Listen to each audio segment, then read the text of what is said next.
What's up, y'all?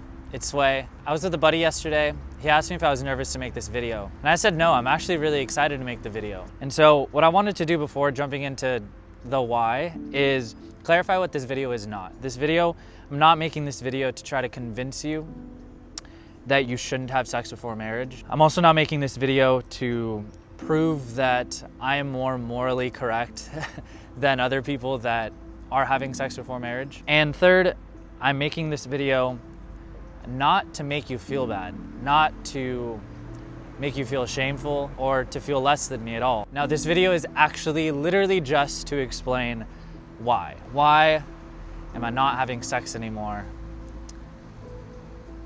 until marriage?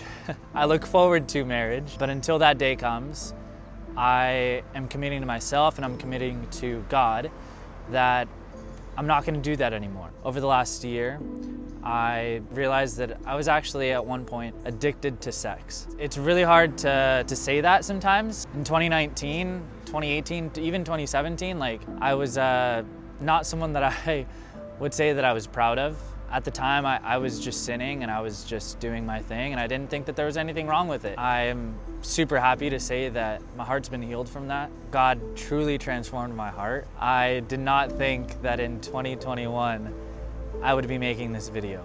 It's pretty crazy to me how much God has transformed my heart and has just shown me how much more desirable He is than the things that I was entertaining. There's 4 reasons why I stopped having sex. Number 1, I want to avoid artificial feelings of closeness. I love intimacy.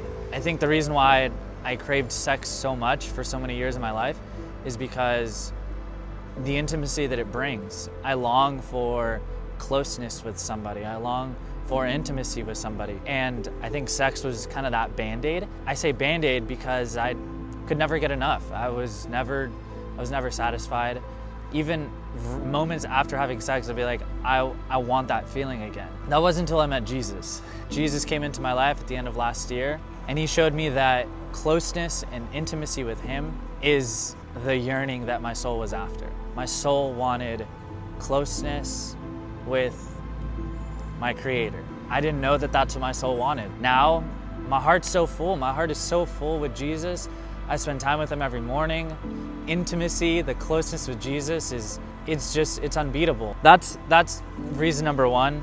I want to avoid those artificial feelings of closeness. Number 2, my view of women has just completely changed. Once I started to see how broken we are and how much Jesus still loves us through that brokenness, I stopped seeing women as disposable. I stopped seeing women as things that I could use to fulfill my desires. I started seeing women as people that needed Jesus, just as I did. It just changed the way that I viewed women, people, anyone, and it's just kind of flipped my world around. Yeah, I guess there's more conviction now. If I do want to go sleep with someone, I view that person with more value and more worth than I did before.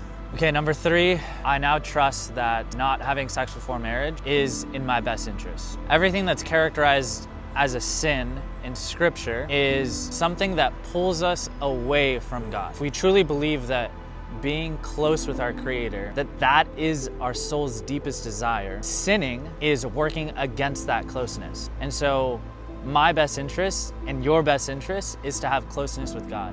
When we sin, it pulls us away from that. And so therefore, I trust that my soul is going to be more satisfied. My joy is going to be deeper when I'm close with God. Therefore, I have to say no to everything else that's pulling me away from it, aka sin. And 4, probably the most powerful, reason why I'm not having sex before marriage is because of a response to what I've received. I grew up in the church. I grew up Catholic. I sang in the kids' choir. I was on fire for Jesus in high school. I went to Uganda on a missions trip, telling people about Jesus in Uganda. I went to college and I felt that I didn't really need God anymore. I was getting a good education. I was living with some awesome friends. I was doing good in school. I started my own business. I thought I was on top of the world, to be honest. I completely just forgot about God. And what's crazy is that throughout those 6 years that I walked away from God, God was still waiting for me. His love was so patient with me.